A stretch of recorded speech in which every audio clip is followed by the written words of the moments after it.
Sometimes in the AHB world, you don't find yourself in the best positions. Sometimes you do make mistakes.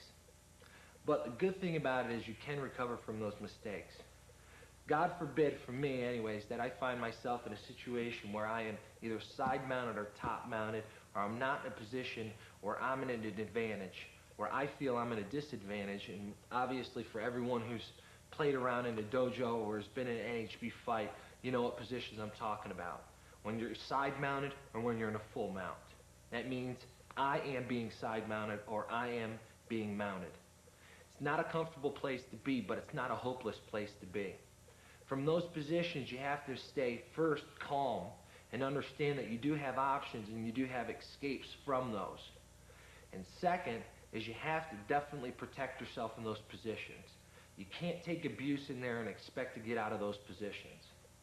One of the first things that I'm going to go over is show you what happens just however you end up in this position. If you do end up in it, that you do have a possibility for escape. But like I said, you have to maintain a level of confidence that you can get out of these positions. I'm going to give you a couple techniques that you can work with that'll help you, and hopefully through your practice you'll end up getting out of either the top mount or side mount position with these techniques. First off, if you do find yourself that you do get side mounted and a guy is side mounted you, a couple things that you have to remember is that I have to draw myself as close to his body as possible. So the space that I was talking about in my previous examples doesn't apply here. What I need to do, I need to draw him as close to me as I possibly can. And that means that I have to get my hips as close to his hips as possible. He's going to try, if he's side mounted here, he's going to try to keep his legs as far away as he possibly can. Now it's not going to be easy, but one thing I have to definitely keep in mind is that I have to protect myself. From this position, if he's mounted on top of me here, I have to protect myself. I have to draw myself tight and close to him. My whole objective here is just to bide time. It's to bide time in order for me to get the opportunity to escape. And one thing that I have to do here is I have to get my hips close to his hips. And one way that I do that is I want to turn down to one hip and I want to crawl my feet and start walking with them to try to catch up with his legs. And in the same time, I want to latch on to him and I want to hold him tight. I want to try to hold his upper body close to mine, and I want to create that as being the center, and I want to walk my legs around the center. I'm going to run my legs around to the center like this. I have to be able to do this. Because what I need to do is I need to be able to catch this leg here. That's my whole objective, is to catch this far leg. And by catching that far leg, I'll be able to pull my hips tight to his. Even if he's latched onto me, squeezing tight, one thing about getting choked is that if I'm getting choked, I have to relax. Even if he's smothering me or doing whatever, I have to be able to take whatever breath I can, and I have to be able to relax. It's a hard concept under these circumstances to be able to do that, but the more I'm able to relax, the better I'm going to be. I can't hit the panic button. From this position here, I'm locked onto him, pulling him tight, and my objective is to capture this leg here. I'm going to take my hips and I'm going to throw them over, and I need to catch this leg. And by catching this leg, I'm going to draw him nice and tight to me now. When I draw him nice and tight to me, now I can use a little post with my head here, put my head down on the ground, and I can pop my hips in, and when I pop my hips in, I can roll him over. So he's here, I got him tight, I pop my hips in, and I can roll him over. But I can't do any of that unless I catch that leg.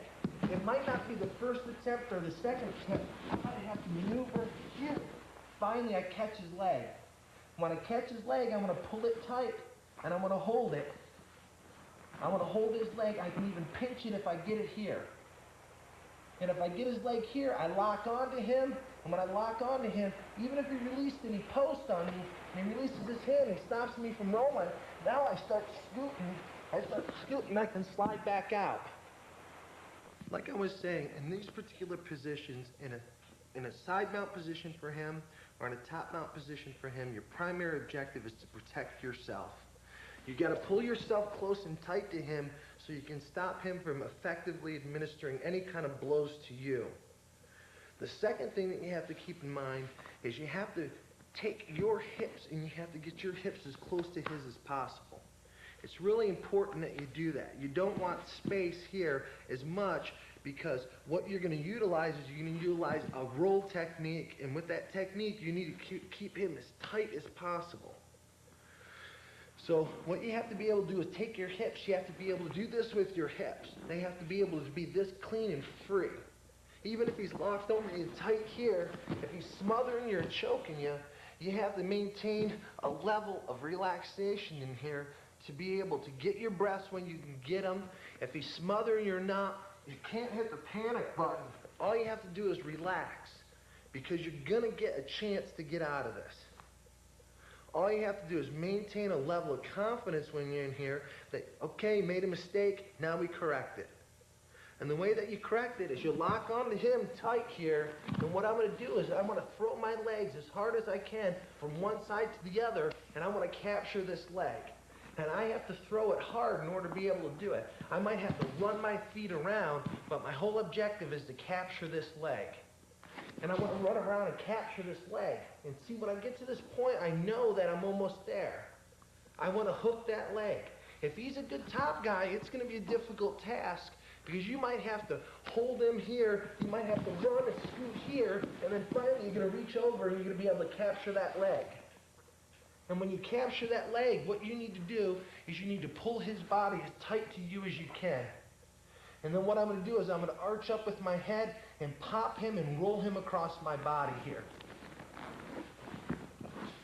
When I do that, automatically I'm going to adjust my position. Automatically. Like I was showing you on the different tapes, is that from this position, if you remember, the familiarness of this position is I have him between my legs now. And as I showed you before, if he just rolls right back here, I just hook that leg. When I hook that leg, realistically, now I got his back. I can hook the other leg in here, and I can continue to roll through. So I just went from a position where he was in total advantage, from a side mount, to where now I got a rear mount on him. Now you have to remember that it might not happen easy. It might not happen with the first try. I might struggle with it for a little bit, but the idea is that if I'm able to practice it, I'm going to be able to utilize these techniques to be able to improve my positions if I do make a mistake. So we'll go back from square one. I made a mistake. He's in the side mount. I got to be able to chase his legs around and capture his legs. And that's by closing the distance with my hips. I want my hips to be on his hips. And when my hips are on his hips, it's going to allow me to capture that leg. See this foot? I just hook it over here and capture that leg. Even from this position, man, I still have to protect myself from taking a shot. I still have to protect myself. But the whole idea is that when I'm here, I got a great opportunity to lock onto him. However I do it, lock onto him, grab his face here. Now I just pop him, pull him. Here I am. I'm in a really good position now. I'm in a better position when I start to adjust myself from this particular situation. All I do is post myself up, protect myself here. I'm still in control of him. If he goes face down on me, I got his back. Here, I follow him up. If he doesn't, I improve my position here. He can roll all the way through, and I'm out, and we're starting from scratch again. But I took a bad position, and I turned it into a better position. And that comes with me being in a position that maybe I don't think that is that advantageous for me. Obviously, side mount isn't. And I don't panic. I keep my confidence. I keep my control. And I turn it into a position that I can utilize for an offensive position, or I can get out to a neutral position. Like I said, the important thing is, though, is I stay confident, I stay in control, I stay relaxed, and I utilize good technique and patience to be able to get out of the bad position.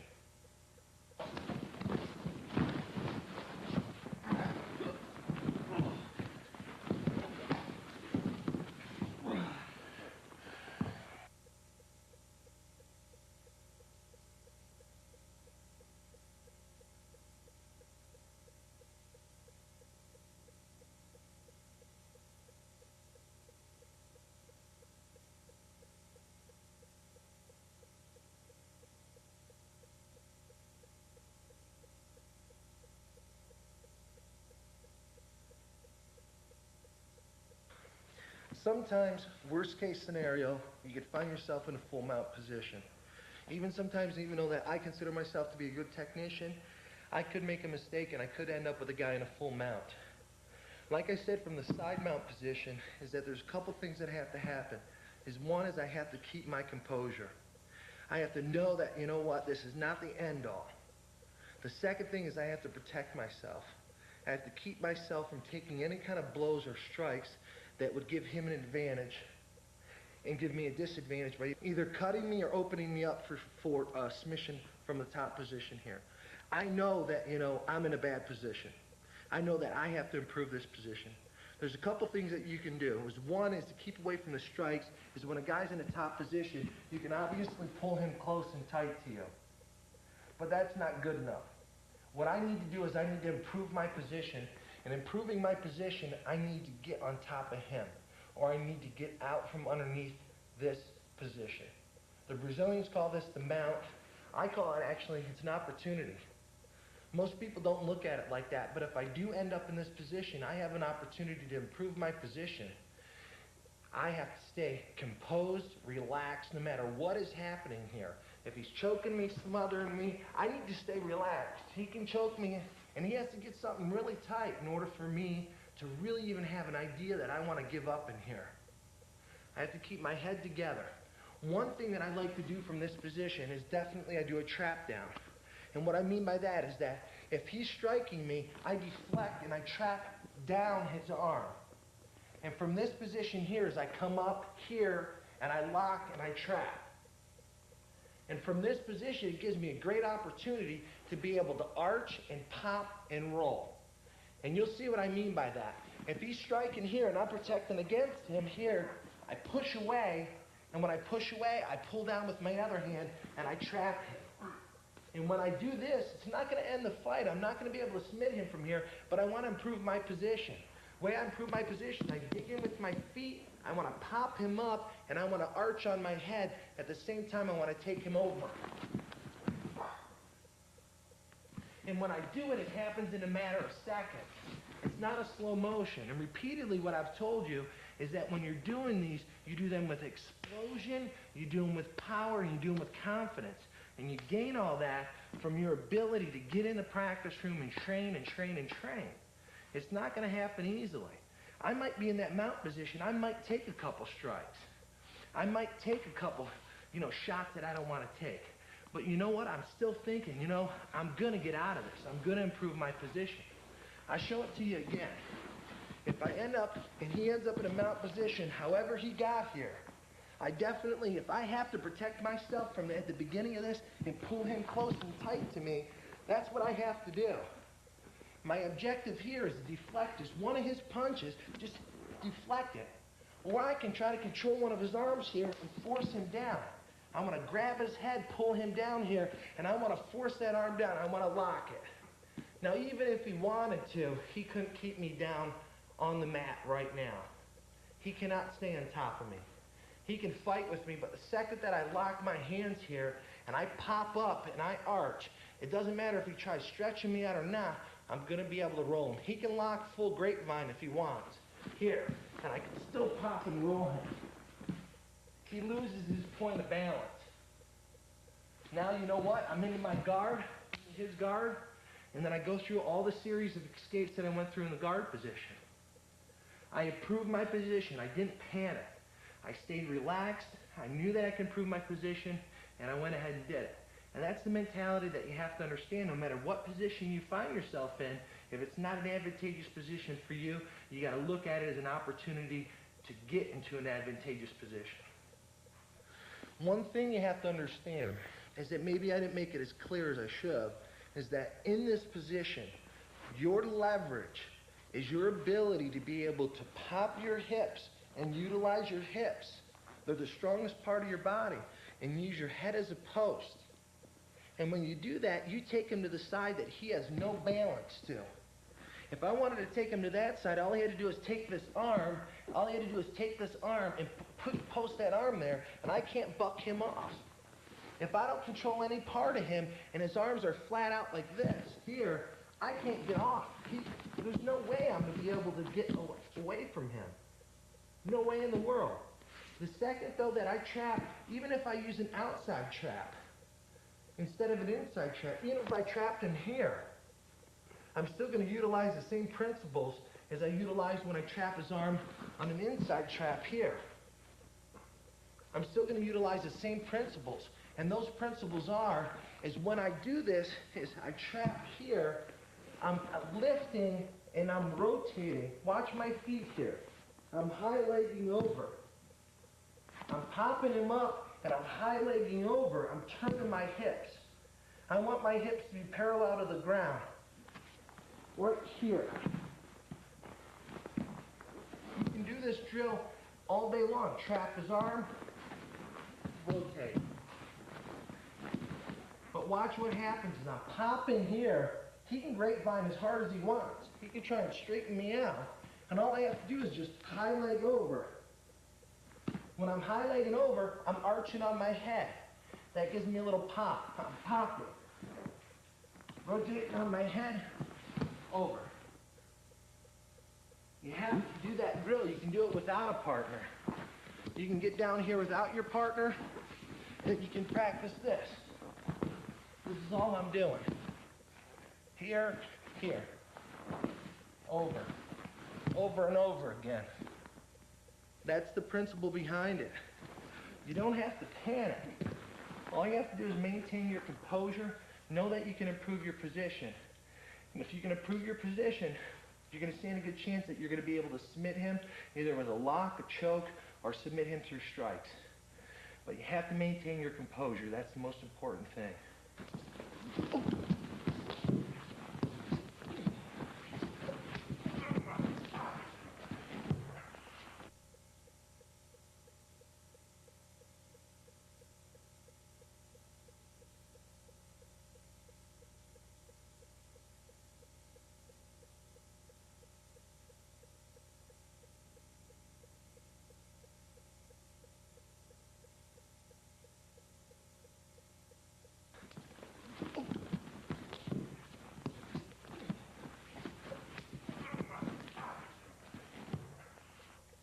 Another technique that I'd like to utilize when I end up in a position that's not advantageous for me, I've showed you a couple ways to get out of positions from a side mount, from a full mount. Another technique that I like to use when a guy is top mounted me, I've made a mistake, guy's on top of me, I'm not panicking, I'm keeping my composure, I'm keeping the strikes down to a minimum. Now I say that because ideally, you would like to not take any strikes at all if a guy does top mount you.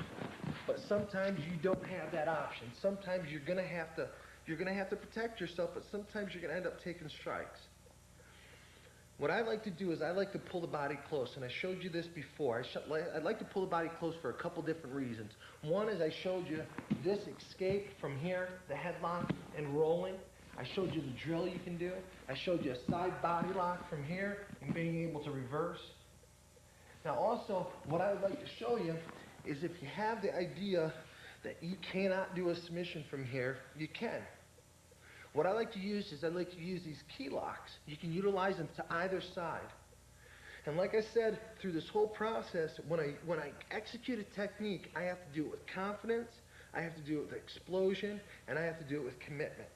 And if I utilize those three components, I'm going to be successful more than I'm not. So from this particular technique, it's similar because when I pass this arm by here, I'm trapping and I roll through. What I like to do is I like to trap the head down. If a guy comes through here, I pull him down here, and I want to brace against here. And what I'm going to do is I'm going to slide my hand up. When I slide my hand up, I want to slide it back and around to his neck. So what I have is I've taken him here, I've pulled him down, and I've slid my hand up here. And from here, I like to trap his head down. Now, of course, the guy is going to fight. But what I'm really after is I'm really after this arm here. And when I'm after this arm, what I'm going to do is this is just a diversion here. I can administer maybe a strike here, but that's not my primary objective. My primary objective is to lock this arm out. Now, a lot of times what happens is that you can sit up sometimes and you can get this. You can sit up and you can fight for this position here. But it's the same thing as I need to get up and I need to get my arm past him. It doesn't matter what side of his body I do it on. But it's an explosion. If we're in here, I can explode here and I can sit up really quick and push his head down. And when I push his head down, I'm really trying to get my elbow on the back of his neck. And when I do this, it exposes his whole arm. And then what I need to do is I need to do a key lock. I grab the wrist here and I grab over here. And when I got this key lock, it's not going to be so much that I can submit him right from this. But what it's going to do, it's going to enable me to improve my position. Now once again, I'll slide back for you so I can show you it to completion. If we're here, I'm protecting myself against strikes. What I need to do is I need to grab a hold of him and pull him down. I need to grab a hold of him and just like if I was in a full mount position, I want to control the inside of his arms here. It makes it a lot more difficult for him to administer effective strikes if I do that. And plus, it enables me to control him because I can pull him down or I can push him away. What I'm going to do is I'm going to pull him down, I'm going to slide this past, I'm going to trap his head down. If I can control his head here, I can control his motion. What also I'd like to do in the meantime until I can get this lock is I reach over and I grab his armpit here. Now Tom can struggle, it's kind of hard to stand up, to pull himself back up. I'm holding on to that, and then what I want to do is I want to force this hand down to his wrist. I want to release out of his armpit, come across and lock onto it. And when I lock onto it, just like the drill that I showed you before about arching up, I'm going to arch up and I'm going to pull this arm this way. Now if you look at how it's locked, I'm going to push this wrist out and I'm going to pull this arm up and it's going to lock his elbow and his shoulder. And I guarantee if he doesn't release, I'm going to end up doing some damage to his shoulder. And when he releases, he actually turns into a roll here. See how I'm arching up? It's hard to do slow for my partner. But I'm arching up here, and I just follow through to completion. I got to put him back on the mat, and I'll show you. Full mount position, I'm controlling inside here. Controlling inside. I slide up and around. When I slide up and around, I slide over and I get the lock. And then I have to start working with my feet. They become my power source. I've got a good tight lock onto my own wrist. I'm locked around, and I'm locked just like if I had any other key lock. And when I grab this, I'm forcing this arm, and he's got to move. If he doesn't move, I'm going to break it off. If he wants to lock on and grapevine me here, I can create a lot of pressure. See how I'm arching back? And when I arch back, eventually it's going to pop him through, and I'm going to keep that lock. And I roll right through. Now guess what? I'm in the same position I was, except reversed. I have a good key lock on him. Now it's hard to finish this hold. This key lock, you're not going to get the submission from between his legs because he can create pries and levers from here to stop you from finishing with the amount of pressure that you need for this particular hold. And then from here, I maintain good position, back, and then I can go over my escapes, push down, isolate, and start working from there to where I can gain control in a side mount position and finish this.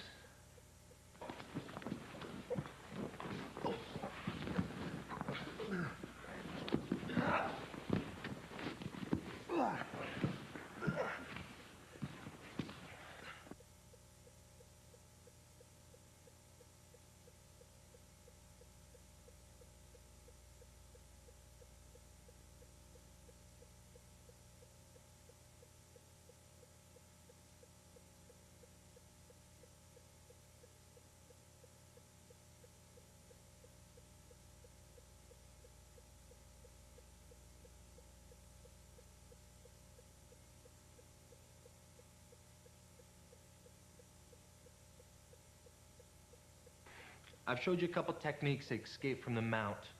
Gotta remember, don't panic, stay in control. You're not in a dangerous position. If you protect yourself, keep in mind that you have to protect yourself. That's the first and foremost important thing. Second thing, stay patient. Patience in that position is gonna pay. Remember, when you're in there and you decide you're going to go, make a commitment to it, explode through it, and you're going to end up in a better position. But you have to stay patient, stay calm, and you're going to be effective in there. Not always will you find yourself from a takedown position into a side mount or into a full mount. There are other factors that come into play. A lot of times when I'm out there and I'm competing, I definitely am looking to take advantage of a side mount or a full mount position right away. But I don't always arrive in that position from my leg attacks. A lot of times you end up in what is called a guard or a half guard. And from those positions, you can still create an offense, effective striking, and effective techniques for submission. But the most important thing for me is I like to function for my offense is in a side mount or in a full mount. So what I'm about to show you is some of the techniques I use to get out of the guard and get into a side mount position or get into a full mount position. So first off, for those of you who are pretty familiar with the guard, it's usually in this position here that you are forced into when you initiate your offense. When you initiate your offense from your feet and you initiate a leg attack, sometimes the defensive man ends up pulling you into a guard position. Not always is this the best position for you to be in. And when I say that, is that it seems pretty comfortable. It seems like you're able to do quite a few things. But depending on who you're competing against, it's depending on where you want to be. Now, if his background is jiu-jitsu, this is definitely not the place to be. I call it the lion's mouth. You don't want to be in the lion's mouth.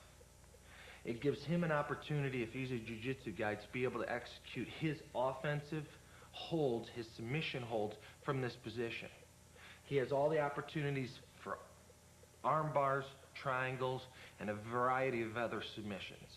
So I want to get out of this. One of the primary things that I have to understand is position. What he is trying to do to me when I am in his guard.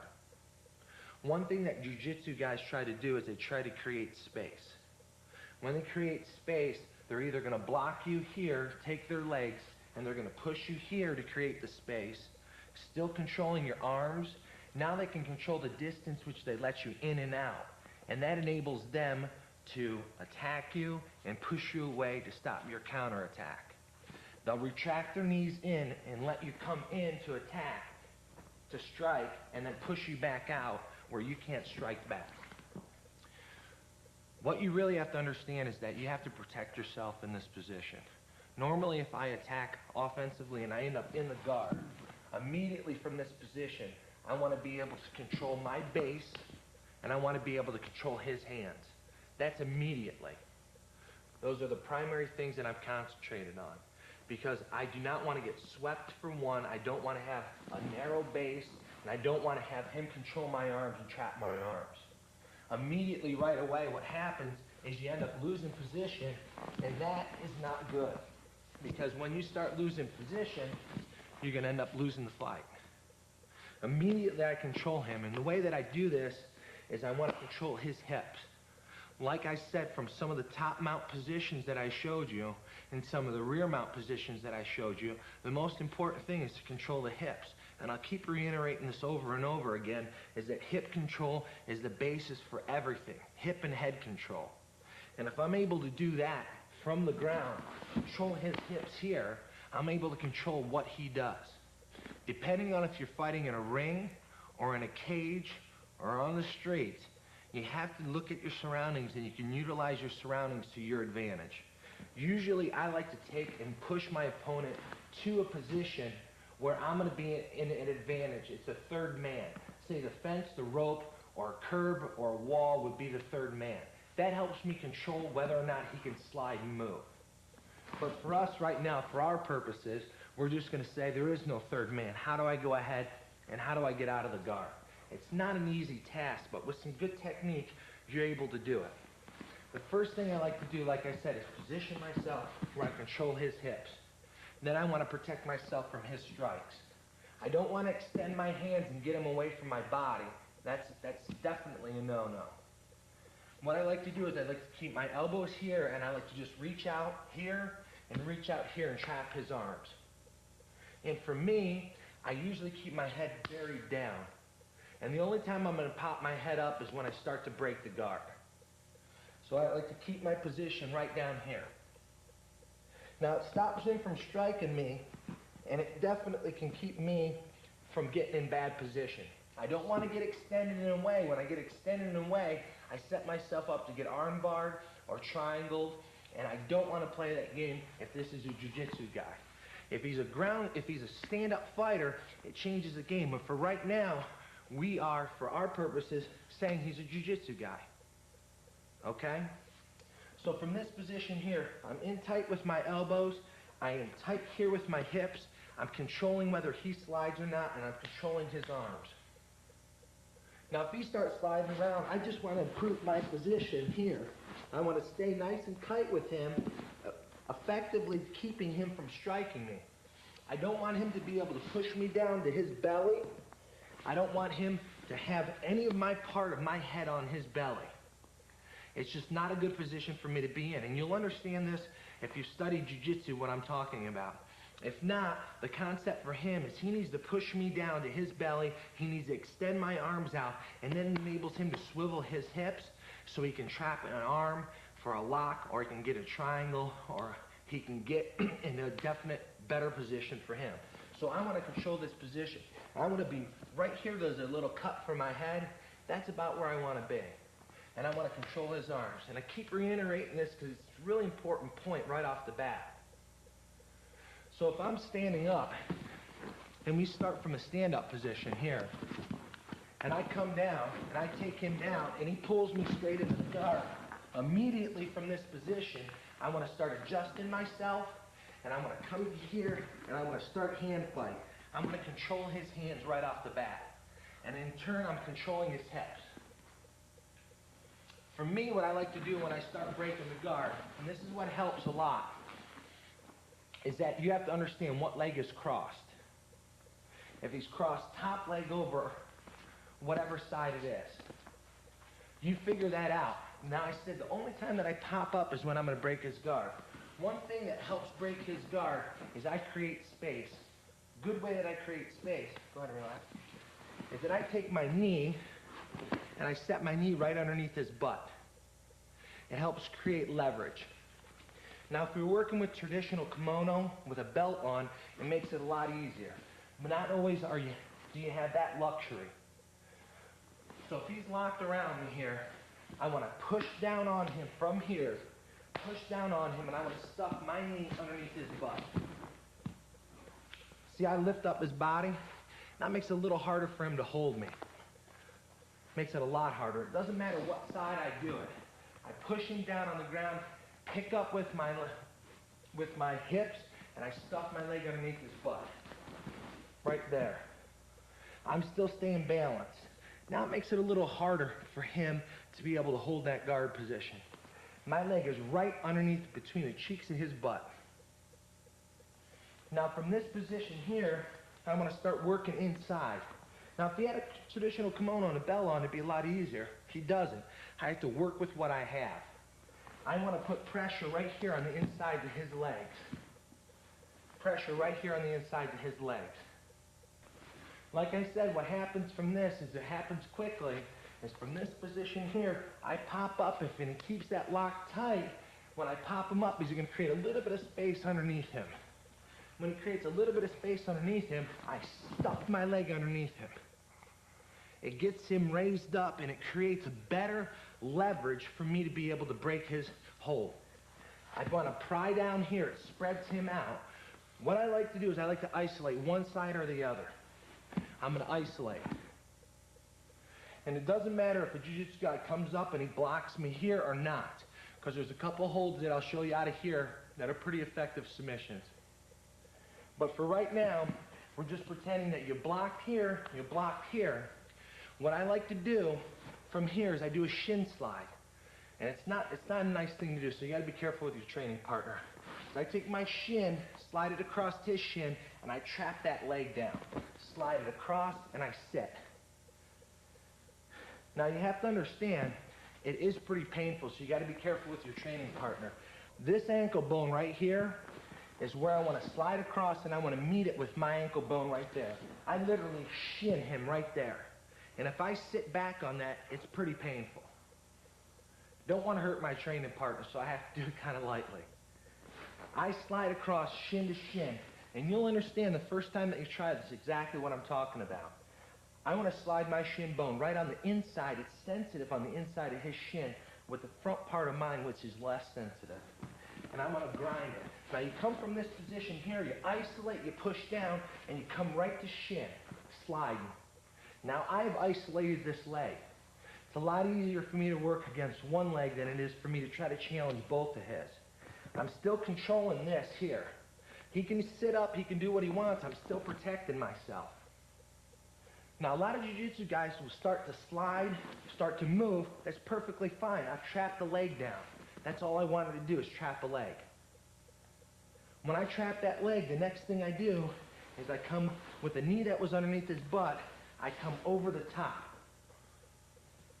And when I come over the top, now this is the most crucial part, is I have to stay nice and tight because I cannot create space. He wants me as a jiu-jitsu guy, he wants space. If I slide far enough away, he just slides back and into the guard.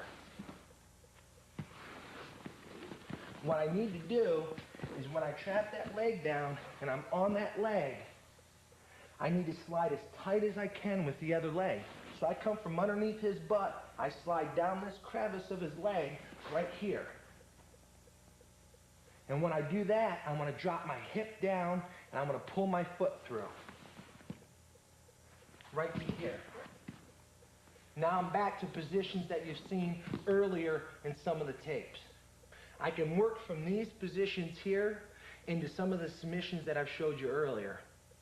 You can work, but the thing that keeps in mind here, as I showed you before, is this is the wedge that you have to keep tight. And my other side keeps tight here too. I can control if he's punching or if he's doing anything, I can block these. The idea is I use this foot and I use this as just a slide. I'm not pushing with this foot. I'm keeping it away from him and I'm keeping this tight. But the whole process comes from me starting from the guard, popping him up in the air, then I start to work him down. When I start to work him down, I isolate one leg. When I isolate that one leg, I roll over and I trap. And I want to grind on that. And when I grind on that, the next thing I do is I slide close and tight, right here. Close and tight, and I slide through. And when I slide into that position, immediately, I get it nice and tight. Immediately. I do not want to allow him to have any space, especially if he's a jiu-jitsu guy. I have a little bit more of a leeway when it comes to other stand-up fighters because they're not as polished with their ground skills. But for me, I pretend everyone's great at ground skills. I don't take anyone for granted. I don't care what kind of background he has. I'm going to act like he is the best in the world at ground skills. Therefore, I'm going to execute my technique as best as I can technically. I'm sliding tight, and from this position, depending on what he's doing, depending on what he gives me, is depending on what submission hold I use. If he gives me his head, I come up to this here. I show you the lock that I showed you before. If he gives me his arm and he traps over, I can use my key locks. I can use my arm bars. If he turns away from me, I can use a lot of different techniques. But a little drill that I do here is I keep tight and I just keep moving on him. I keep my body pressed tight on him. I come around to his head here. I come around to the other side. I'm staying tight. I want to be able to move on him. And one reason why I said earlier that I like the side mount so much is from a striking perspective, it gives me two more elements to strike than from being in the guard. It gives me two more knees, and it allows me to strike a lot easier and more freely with my elbows. But if I can't do that, then I go into my submissions. And primarily, when I use a strike from this position here, it's to get him to open up. It's to get him to move, to change positions so I can work for a submission. And that's one thing that I reiterated earlier, and I said to you, is that it's important, it's really important that you understand that when I strike and I hit, it's not always to end the fight. is to get him to change position or to open up. My primary objective is to get him to quit through submission. But if I can't do that, obviously I'm going to get him to quit through strikes. Like I was saying, what you have to keep in mind when you're doing this, when you're breaking the guard, is that you definitely have to be able to pop under here, create the leverage. Now, this is a really soft spot in the body. You have to understand that when I dig in here with my elbows, I'm not doing it nicely. You'll find the soft spot. You'll find where you can push on him, and it's going to break it. Now, you might have to struggle. He might have a really good guard, and he's locked on tight, and I guarantee if you keep pushing and you keep pushing in here, he's going to end up breaking his lock. And that's what I want. I just want the chance to be able to isolate a leg down. It's really soft and sensitive in here, and with my sharp elbows, I dig in there. These are the little things that you don't always think about, but they're the things that are going to be able to help you in effectively getting out of his guard. And like I said, it's not going to be an easy thing. If he's a good jiu-jitsu guy, it's going to be a fight. You know, but the more often you practice this and the more often you practice it, the better you become at it and the easier it becomes, or it seems to be, because your technique is improving. So when he's locked onto me here, remember what I do is I pop a knee under, and I use that knee to leverage right here. I use that to leverage, and it separates. It gets him away from me. I start working in here. When I'm working in there, this sucks for him. This sucks. Trap and isolate. I trap down. Even if I have to start on the knee and trap down, I got to be careful of strikes, but I'm keeping him away from me. I come down on that ankle bone. When I come down on the ankle bone, I can rock back and forth on it. Usually from this position, a guy will come and you'll try to block. You can still keep away. Next thing I do, come through, slide tight here, trapping, slide tight down. Now remember what I said is I use my arm across here to block his hip, and I use this whole section here to close this space. And then from this position on top, I can work any of the various submissions that I showed you earlier. I can stop, go chest to chest, rotate, come over the top, come up here, use this, arm bar him back this way, arm bar him here, key lock him, use a variety of things. But you have to be able to effectively move on top. And that freedom of motion on top will help you in keeping control of him. I'm not just laying on top of him, I'm trying to get the fight over with. And that's really important when you're in a top position, is your mobility. My ability to keep balance, stay tight, keep moving with him. He's rocking back and forth. I'm keeping tight. I want this position. I'll fight for this position because I just spent a whole bunch of energy getting out of it. I want to be able to effectively stay in a side mount position because I want to be able to knee him. I want to be able to elbow strike him. I want to be able to punch him. And those are all effective things for my final thing, which is I want to be able to submit him.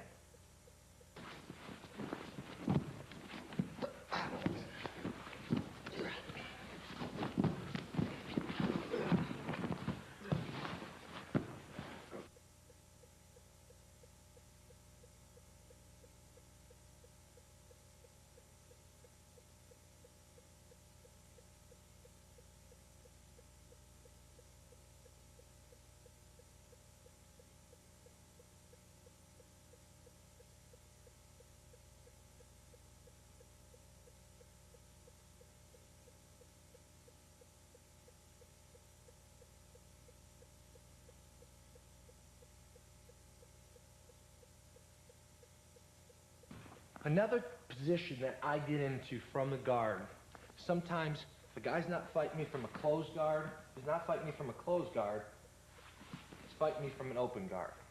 And what I mean by an open guard is his legs are not crossed. Sometimes here, they use these here, or these here, and what they use them for is they use them for blocks. They use them for additional blocks. They use them so you cannot punch. They use their legs here and their hands to protect, so that you can't get to them through punching. And when people utilize techniques like that in open guard, they're baiting you for a couple different things. They'll get you frustrated enough where you end up looping a punch, and when you loop a punch, they'll lay a leg out, they'll catch your arm here, and bang, you're into a triangle position. Okay? So you have to be aware of sometimes what his strategy is on the bottom to effectively use your strategy from the top. When a guy fights me from an open guard, one thing that I like to do is I like to trap again and isolate one leg. This is one of my favorite ways to beat someone from an open guard position. What I like to do from here is I like to protect myself. I know that it's an open guard. I know that he's using his knees to keep me away from him and to block my punches. So what I like to do is trap one leg. What I do here is I take one big step back. Now it happens relatively quick. I take one big step back. And when I take that big step back, I'm going to trap that leg. And what I mean by trapping that leg is I take one big step back and I trap that leg right here. Sometimes when a guy fights me from the open guard position, like I was saying, is I like to isolate and trap. When I isolate and trap, one way that I do is I do a mule kick. I push here and I still keep him tight, still keep him protected. I do a mule kick back. And when I do a mule kick back, when I come back in, I trap his leg. Now if we slide a little bit here, you'll see what I'm talking about. I'm in between his legs here. He's fighting me open guard. He can even be hooked inside here however he wants. And I just slide back. When I slide back, I come in and I trap. And when I come in and trap, I'm still keeping pressure on that leg. And then in order to fully get around it, is I come and I kick the other leg back and I trap too. Now I'm outside from between his legs. And from this position here, there's a couple different ways that I can get around. Now, the more patient I am from this position, the better it is for me.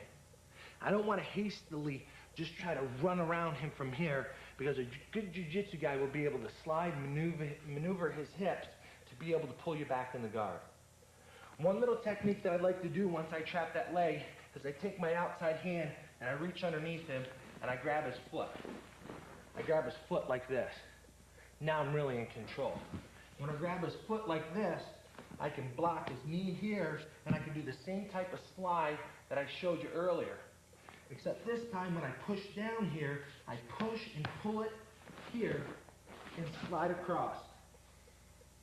All the while as I'm staying as tight as I can, as absolute tight as I can. I want to slide and work my way up, and now I'm in a side mount position. And from this side mount position, I can utilize a lot of the techniques that I've shown earlier.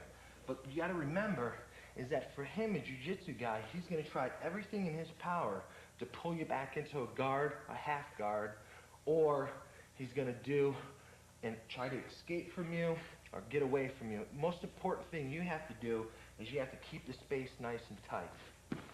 Now again, from this position, you take one big step back. When you take that step back, you're coming back and trapping that leg. Now you're going to have to work with it because everyone's guard is a little bit different. So I would have to feel out during this fight or during this practice, I'd have to feel how he fights open guard.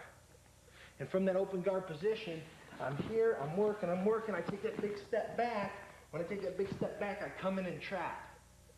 Remember, I'm still protecting my head. I'm still not reaching way up to give an opportunity to arm bar me. I'm keeping tight. I come back here, I trap.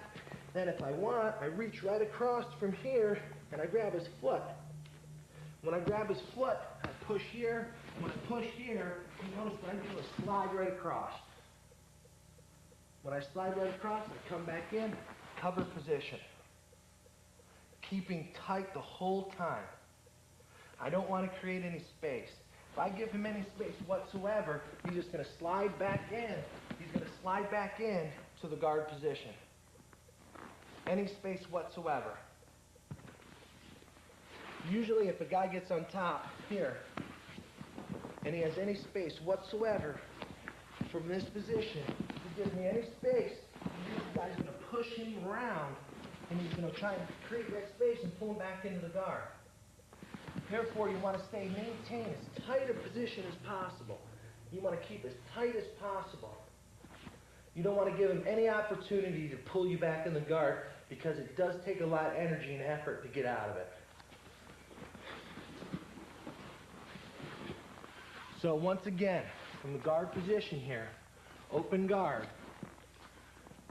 position, You want to take that big step back, trap his leg down, take another step back, fully trap it, reaching in with your hand.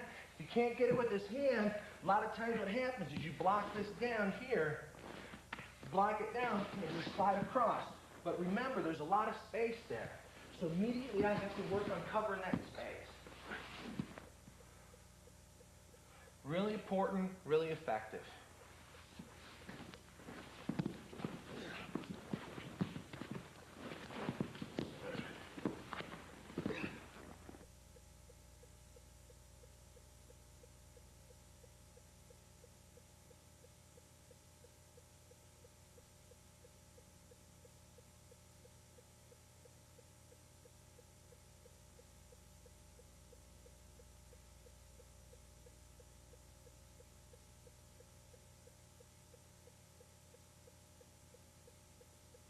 These are a couple of techniques that I utilize from the guard position. I can tell you that there is no guard that's inescapable.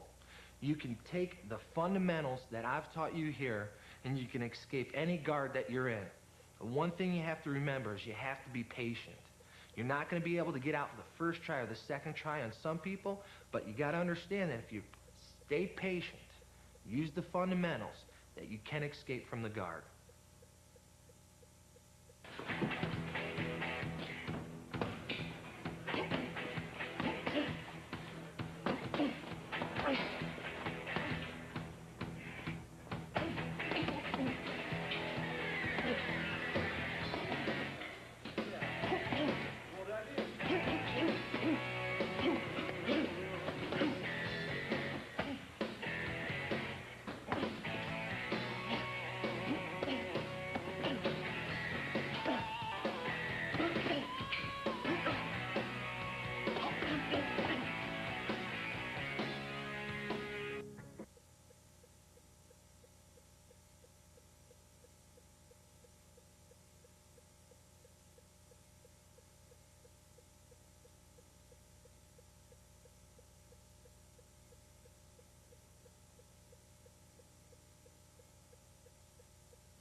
I'm about to show you some of the more advanced takedowns, some different situations that come up, and some techniques that you'll be able to utilize if a guy is not just standing there in front of you.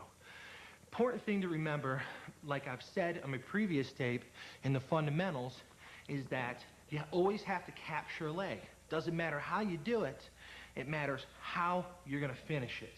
So right now we're going to go over some of the other holds that you can utilize in being able to take an opponent who's not just standing in front of you, who's moving around, who's creating motion, who's creating different scenarios where you have to use different takedowns besides a double or a single.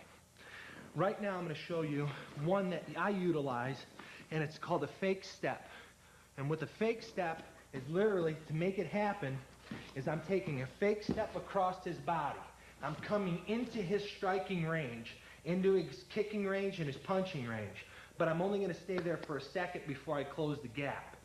What happens is I'm taking a step across his body, and when I take that step across his body, my next step is into his body. So if I'm outside of his distance and I'm here, I take a step across his body, and then I take a step into his body. And watch my foot, watch my feet, okay? Goes here, and then in. And at the same time, I'm lowering my level. So at fast speed, it's here, and it's in. And I close that distance down. Now it happens, we can be moving around here, and I'm going to create a fake here. That fake is across his body. It gets him to react. Here. And when he reacts, I step past his leg, capturing his leg with my inside hand. So fake, stepping in, and when I step in, I want to rotate my body down. And when I do this, from this position here, I'm fighting my way up. Do not want to be caught down here. Up to either this, where I'm attacking one leg, or up to his body. So we'll watch it again. Here, step across his body here. Gets him to move. I take a big step in, capturing this leg here. Now watch what happens with my hips. When I capture here, I'm rotating down, and I'm throwing my hips down. Remember what I said on my earlier tape? I'm at 90 degrees. Straight back, fitting into the groove. And here, I can feet up and lock this leg, or I can feet up to a body lock. Right to here. I'm in control of him. So what happens when I step across, step in, and I'm attacking that leg. So I step across, in here, dive down. In control. Always in control. Now if you look at the relation, most of the finishing holds that I have are a double leg. They're not a double leg shot. They're a double leg finish. Even though I stepped across, I stepped in, and I attacked one leg, when I made a transition, I'm into my double leg finish now. It's all related. Now if he reacted in any of the ways he reacted for the first tape, locking here, catching me here, or taking his sprawling his legs away, I know all those finishes now. It's just a different way to be able to set him up, to be able to finish your holds is the same way as in the fundamentals. Like I said, one of the best things you can do to your opponent here in these situations where you don't have a straight double or a single leg is to be able to utilize other techniques. I just showed you stepping across and then coming down and rotating down here and attacking his one leg right under here. And the same thing applies is if he throws a punch, it's the same thing. If I'm stepping here, I'm still able to turn and duck underneath him.